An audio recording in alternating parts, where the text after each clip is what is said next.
আসসালামু আলাইকুম ওয়া রাহমাতুল্লাহি ওয়া বারাকাতুহু।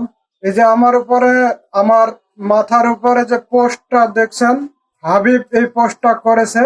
এই পোস্টটা সে কোথায় পাইছে, কিসের ভিত্তিতে পাইছে সেটা আমার জানা নেই। এটা আমি গুগলে সার্চ করলাম, কতিপয় কিছু ফেসবুক আইডি ব্যতীত এটার কোনো সত্যতা নাই।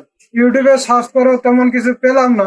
তবে সে যে ডক্টর তাহেরের বিরুদ্ধে এরকম একটা অভিযোগ ফেসবুকে ছাড়ছে, এটা হচ্ছে কত বড় একটা মিথ্যা, ভুয়া।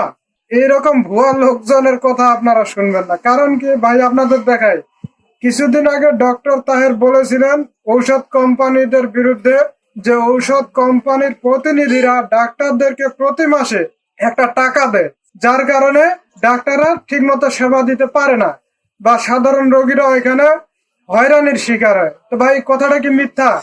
তখন ব্যাপক হারে কিন্তু একটা সমালোচিত হয়েছিলেন ডক্টর তাহের এবং খুব প্রশংসিত হয়েছিলেন। তো আমি কিছুক্ষণ পরে সেই ভিডিওটা আবার চালাবো, আপনারা দেখবেন। তো দেখেন, ঔষধ কোম্পানির প্রতিনিধিরা একজন ডাক্তারকে 3 থেকে 5 হাজার টাকা দেয় প্রতি মাসে।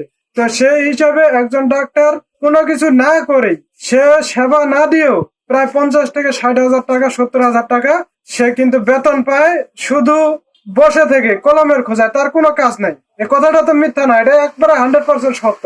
তো সাধারণ জনগণকে এসব থেকে বের হয়ে আসা উচিত। তো চলুন যাই দেখি ডক্টর তাহেরের সেই ভিডিওটা আবার চালু করে দিয়ে একটু ডক্টর তাহেরকে প্রশংসিত করি। ভাই, যেটা সত্য সেটা তো আমাদেরকে বলতেই হবে। আমরা কারো পক্ষ নিব না, আমরা সত্যের পক্ষে থাকবো ইনশাআল্লাহ। যারা ফার্মাসিউটিক্যাল ইন্ডাস্ট্রির মালিক, তাদের একটা বিরাট অংশ টাকা তাদের ড্রাগস প্রেসক্রাইব করার জন্য ডাক্তারদেরকে দেয়।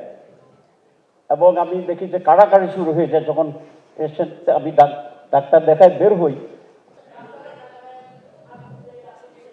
এক্সকিউজ মি, একটু আপনি একটু, আমি কথা শেষ করি নাই, আমি শেষ করি নাই, আচ্ছা শেষ করি নাই, আপনি বলুন, বসেন। আচ্ছা, আমি বলি, আমি প্লিজ, আমি ডাক্তারদেরকে বলি নাই, যারা ইন্ডাস্ট্রি করছেন তাদেরকে বলছি। আচ্ছা ঠিক আছে, সকল, না না প্লিজ, আপনি এরকম করতে পারেন না, কিন্তু আপনি প্লিজ। আপনার প্রথম কথা হচ্ছে, আমি ডাক্তারদের কথা বলি নাই টাকা নেয়, আমি বলেছি ইন্ডাস্ট্রির মালিকেরা টাকা দেয়।